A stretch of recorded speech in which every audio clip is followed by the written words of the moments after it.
Samantala, iginit naman po ni Senator-elect Senator Rodante Marcoleta na hindi na dapat pang ituloy ang impeachment trial laban kay Vice President Sara Duterte. Binigyan din ni Marcoleta na may mali po sa proseso ng impeachment at basehan ng mga kaso laban sa Vice Presidente. Mayan Corvera sa detalye ng balita. O ayan ha, dapat hindi na daw po ituloy yung impeachment laban dito kay Sara Duterte. Pero para sa akin lang po kung talagang wala namang kasalanan itong si Sara Duterte, or alam mong wala namang pagkakamali, dapat maging kampante kayo sa na yan, prosesong yan. 'Di ba? Sa impeachment trial na yan. Dapat maging kampante kayo, pero teka lang. Oo. Bakit natatakot kayo? Oo. Bakit meron kayong kinatatakutan? 'Di ba? Kala ko ba ang Vice President namin ay matino. Oh, hindi magnanakaw. Yung sabi ni Ipi pero patunayan nyo na kung talagang magnanakaw ba o hindi.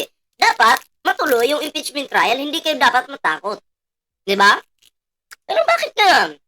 Marcoleta. Tuloy natin. Mayan? Ani, naghahanda na ang ilang senador sa pagsasagawa ng impeachment trial laban kay Vice President Sara Duterte. Pagtiyak ng mga mambabatas, susuriin nilang mabuti kung credible nga ba ang mga ebidensyang ipipresenta sa kanila ng prosecution panel. Pinaghahandaan na ng mga senador ang magiging impeachment trial laban kay Vice President Sara Duterte sa Senado. Sa harap yan ng inaasahang pagsisimula ng paglilitis sa Vice Presidente sa pagbubukas ng 20th Congress sa July. Ang naungo. 30. Kung si Senator-elect Rodante Marcoleta ang tatanungin, hindi na dapat ituloy ang impeachment trial na aniyay lumilikha lang ng matinding away sa mga lider ng bansa. Alam mo, itong dapat na mabigyan ng din sa kanila, maintindihan nila na walang patutunguhan yung pag-aaway-away. Yan ang Walang patutunguhan yung pag-aaway-away, pero nung nasa kongreso ka pa, palagi kang nagkikipag-aaway dun. Walang patutunguhan ng pakikipag-away, pero nung may quadcom pa, ikaw ang nanggugulo doon, Marcoleta. 'Di ba? Ikaw yung nanggugulo palagi doon. Tapos ngayon sasabihin mo, ayaw mo ng away-away. Sana all! Grabe. ang gusto kong bigyan ng diin. Sa una pa lang na pagkakataon siguro na pag-usapan natin ng impeachment. Ayon sa mambabatas, may mali sa proseso. Dumaan si Lustay, Lustayera talaga. Maintindihan nila na walang patutunguhan yung pag-aaway-away. Yan ang gusto kong In 3, 2, 1. bigyan ng diin. Sa una pa lang na pagkakataon siguro na pag-usapan natin ng impeachment. Ayon sa mambabatas, may mali sa proseso at basihan ng mga kaso laban sa pangalawang Pangulo. Kung ganito anya ang kaso, kailangan anyang pagdebatehan muna kung kinakailangang ituloy o hindi ang paglilitis. Tama, pagdidebatehan daw po muna. Ang tanong ko dito, ganito. Baka may share si Marcoleta sa confidential funds ni Lustay. Ang tanong ko dito, ganun po ba talaga yung proseso? Magdedebate muna bago mag-impeachment? Kay Irap Estrada, nangyari ba yun? Di ba wala naman? Tapos ngayon, babaguhin yung proseso? Debate muna? Kabubuhan yan. Kapag dating sa 20th Senate, Sabi ko sa inyo, manggugulo lang to sa Senado eh. Ang paglilingkuran lang nito, isang pamilya lang. Aso-aso di ba? Tuloy. halimbawa, magkakaroon na dyan ng diskusyon. Magkakaroon dyan ng debate, palagay ko hindi ko malaman paano nila ilalaban na ang impeachment na isinulong ng 19th Congress ay parang gano'n na lamang, itutuloy mo na lamang sa 20th Congress ng walang kaukulang mga batas na maaaring mapagsaligan. Dito lang ay gusto ko nang tapusin. Dito lang kailangan na nating pagtalunan. Dapat mo bang i-turn over sa 20th Congress yung ginawa ng 19th Congress? Yan ang issue dyan. We are in full support of Si Senator-elect Ping Lacson, hinimok ang mga kongresista na maghanda ng credible evidence. Ayon kay Lacson, kailangan makumbinse ang 16 na senador na matibay ang mga ebidensya sa mga akusasyon laban sa pangalawang Pangulo para magkaroon ng verdict. advising prosecution team on behalf. We will present credible evidence that is able to convince at least 16 senators to render their verdict of conviction. Kasi kung kulang ebidensya, Ba't ang ingay ng na to? hindi answer for the Philippines. Depende sa mga nanalong senador ang kahinatnan ng reklamong nakain sa kanya sa Senado. Hindi niya raw alam paano boboto ang mga mambabatas, pero tatanggapin niya anuman ang magiging hatol ng mga senador. Wala akong wala akong expectations of acquittal or a verdict guilty. Basta sa akin lang ay tinanggap ko na kung ano yung magiging verdict. Whether guilty man yun or acquittal, I'm already at peace. At hindi ko alam kung paano boboto ang mga senators. If at all there will be a trial, I think it is wrong to start counting votes now because they haven't seen issue lang sa West Philippine Sea ang katapat ng kabubuhan mo, Marcoleta. Wala daw po kasing West Philippine Sea sa Google. Ginagawa kayong bobo ni Marcoleta, no? Nililin lang po kayo. Grabe. Evidence yet. They haven't seen what the prosecutors have. They haven't seen what our defense is. Kasado na niya ang lahat ng kanilang paghahanda, pati ang kanyang magiging defense team. Inamin ni Duterte na nais niyang magkaroon ng paglilitis at maipresenta sa publiko ang mga sinasabing ebidensya laban sa mga reklamo sa kanya. As lawyers, alam naman natin ang galawan ng mga abogado. Marami silang mga paraan sa batas as a legal recourse for their clients. But sinabihan sila rin na I truly want to trial. Alam nyo, mga pre, narinig nyo yun? Ulan kasi dito sa amin ngayon. Alam nyo, itong si Chis Escudero, parang si Amy Marcos yan, namamangka sa dalawang ilog. Diba? Namamangka po yan sa dalawang ilog. Yan yung katotohanan dyan. Basta ako happy now kasi maraming gwapo dito ngayon sa Baguio. Uy, lamig dyan ngayon sa Baguio, maulan. Nako, shoutout kay Ninyo Barsaga. Masaya po siya ngayon ha, nasa Baguio po. Nako, ilang lalaki kayo yung kasama nito ngayon. Tuloy natin to. I want a flat back. Sa isyu ng ginawang pag-amin ni Navotas Congressman Toby Tiangco na napilitan ang maraming kongresista na lumagda sa impeachment sa takot na maipit ang kanilang mga proyekto, sabi ni Duterte walang karapatan ang mga kongresista na kumuha ng anumang pondo dahil ito ay pork barrel na mahigpit na ipinagbabawal ng saligang batas. Well, kasi iba yung narinig ko. Ang narinig ko kasi 1.5 million cash and 6 million akap ang bayad sa pirma sa impeachment. Alam niyo, hindi dapat nagkakaroon ng budget ang mga congressman kasi that is pork. Oy, dapat hindi nagkakaroon ng budget yung mga congressman, ha? Oo, dapat zero budget kayo lahat. Kasi, nanakawin pa yan ng iba dyan. May kilala ako dyan na si Fiona, nanakawin niya pa yan. Dapat wala kayong budget. Dapat wala kayong budget ha kasi nanakawin pa yan ng ating pinakamagaling na Fiona. May kilala akong Fiona eh. Kilala niyo ba si Fiona? Kilala ko yun, mahilig humigop ng budget yun. Kaya winawarningan ko kayo mga kongresista.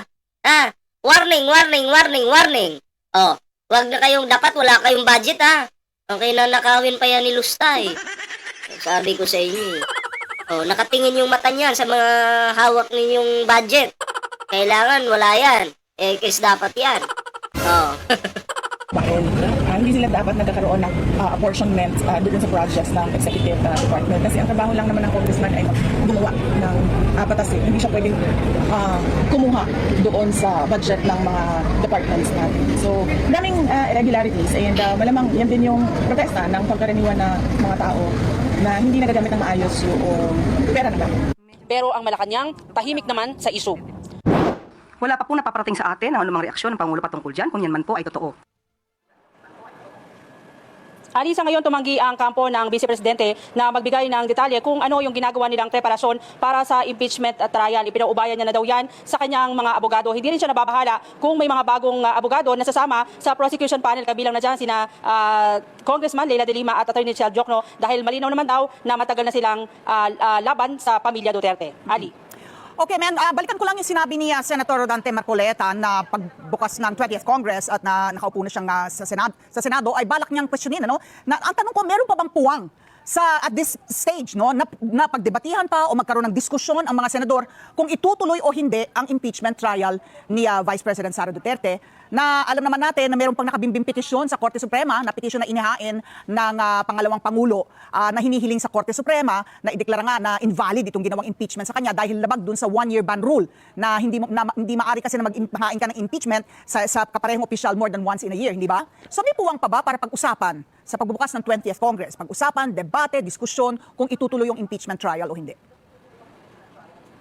Ali, ang proseso kasi sa June 2, ipipresent ng prosecution panel dito sa 19 Congress yung mga reklamo nila laban sa Vice Presidente. Pagdating ng July sa opening ng session, ayon kay Marcoleta, posible pa yung ma-question dahil third week ng July yung pagsisimula ng session, pero yung kanilang impeachment trial proper ay magsisimula pa ng July 30. So sabi niya, may pagkakataon para ma-question yan dahil ang magiging komposisyon na ng Senado mula ng may endorso at kung magkakaroon ng trial ay magkaibang set na ng mga mambabatas. Pwede pa daw yan questionin, pero sabi ni Senate President Francis Escudero, ang makakahadlang lang para ipagpatuloy nila yung impeachment trial ay yung magiging desisyon kung maglalabas man ng temporary restraining order ang Korte Suprema. So ang question ay kung maaring itawid mula sa 19th Congress to the 20th Congress itong impeachment na ginawa sa 19th Congress. Tama ba ang pagkakaintindi ko, Mayan? Tama, Ali, kasi magkaiba daw yung kung saan isinampa at yung nag-endorse kumpara doon sa didinig na doon sa reklamo. At kung maaari, pwedeng questionin yan ng mga abogado ni Vice President Sara at hingin ay iharap muli sa Korte Suprema para desisyonan? Tama, Ali. Okay, maraming salamat, Mayan Corvera. So, ayan mga pre, maliwanag na po sa atin na isa ngayon sa humahad lang ay itong si Marcoleta, no. Pero si Bongo, hindi ko lang din alam, no. Kasi may video pa akong nakita kay Bongo no, na si Sara Duterte kinamayan yung mga PDP walang laban. Pero si Bongo po never niyang kinamayan. Napaganon nga si Bongo doon Nakita niyo yung video, press 1 sa nakakita. Marami kamay-kamay si Sara doon. Si Bongo nakaganyan no.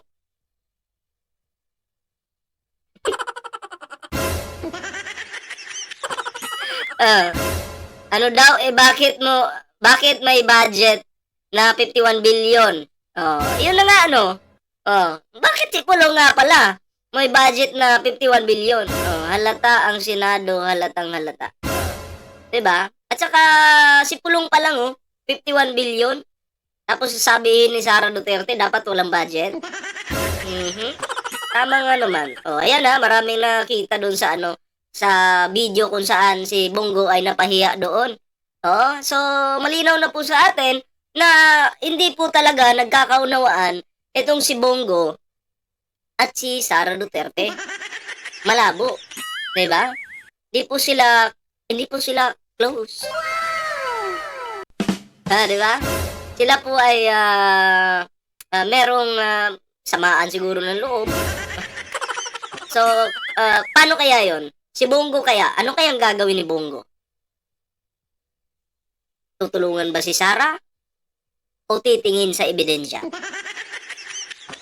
Kayo, ano sa tingin nyo? Titingin ba sa ebidensya si Bongo?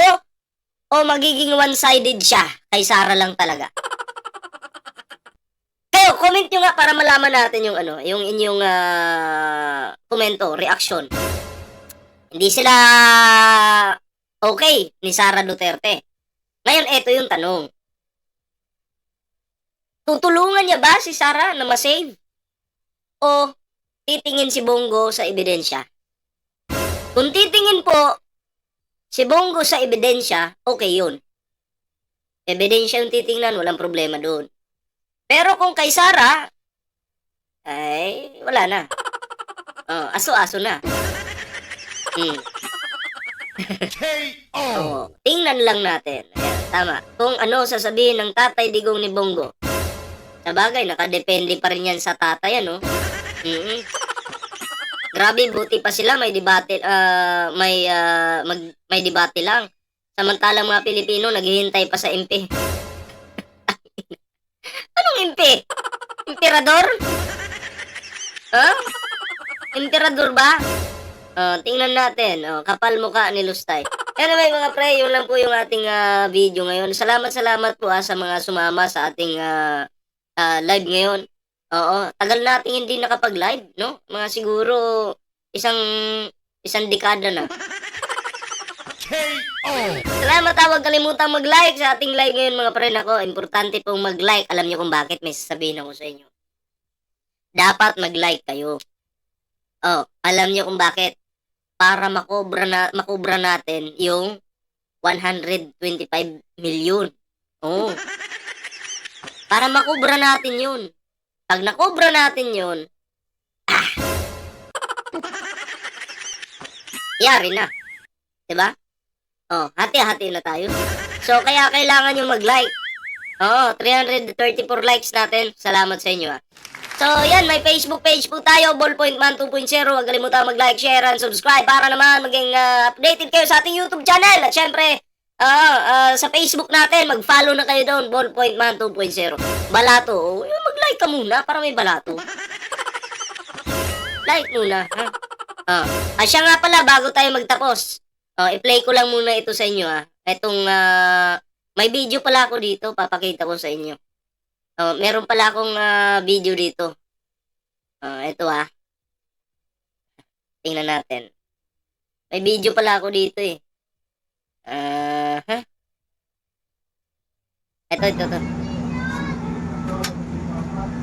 Ito. Play ko muna to sa inyo. Yan.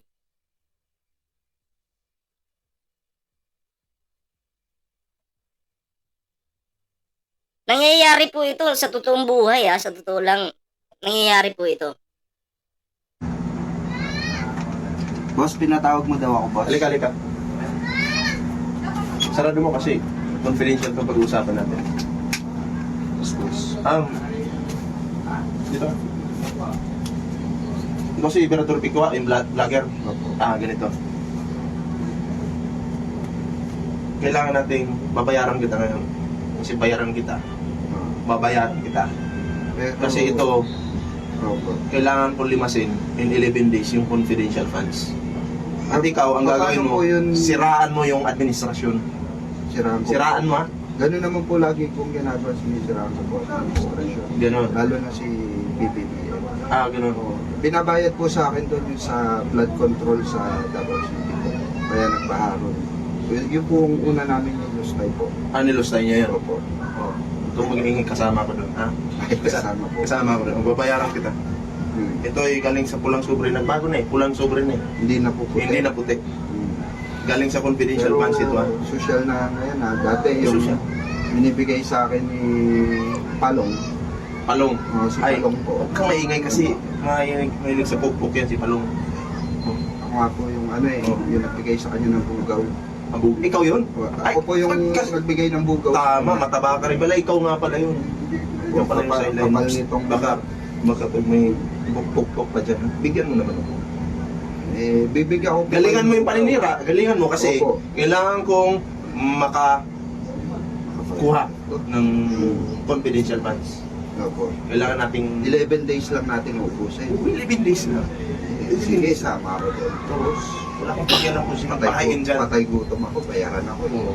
Wala akong pakialam kung sino yung bahain dyan. Basta yung mga pera na para sa mga tao. Punta mo, boss. Magpayaman tayo. Galing gabinete to. Sarap pa mo yun, boss. Pero buksin ko to, 11 days lang Sige, to, boss. mag-content ka na doon. Sirain mo yung lahat ng... Sirain Magpapasa ko ko. na link sa'yo. Sige, boss. Link. Lahat ng ipapasa ko link. Sirain mo lahat. Oo. Kasama ko naman sila Dada, di ba? Dada? Si Banat Bay.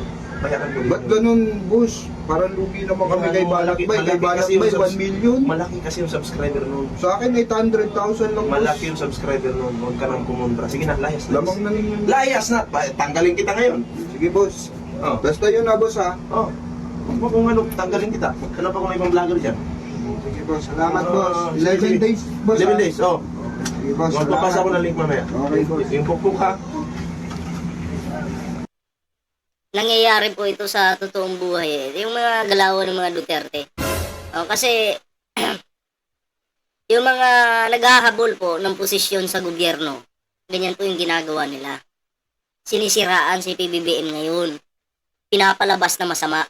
Bakit? Kasi yung mga vlogger nila doon nakakatanggap ng malaking salapi para anong gagawin nila? Sisiraan si Pangulong Bongbong Marcos. Yun po yung katotohanan diyan. 'Di ba? Mahilig po silang manira. 'Di ba? Gusto nila walang paki yung mga 'yan kahit sabihin pa na kumbaga masira yung Pilipinas, magkagulo yung Pilipinas, Basta sila yumaman lang. Yun yung importante sa kanila. O tingnan nyo po yung nangyari sa Davao. Pakita ko sa inyo. O, ito. O, yan. Wait lang. O, yan. Nakita nyo yan? O?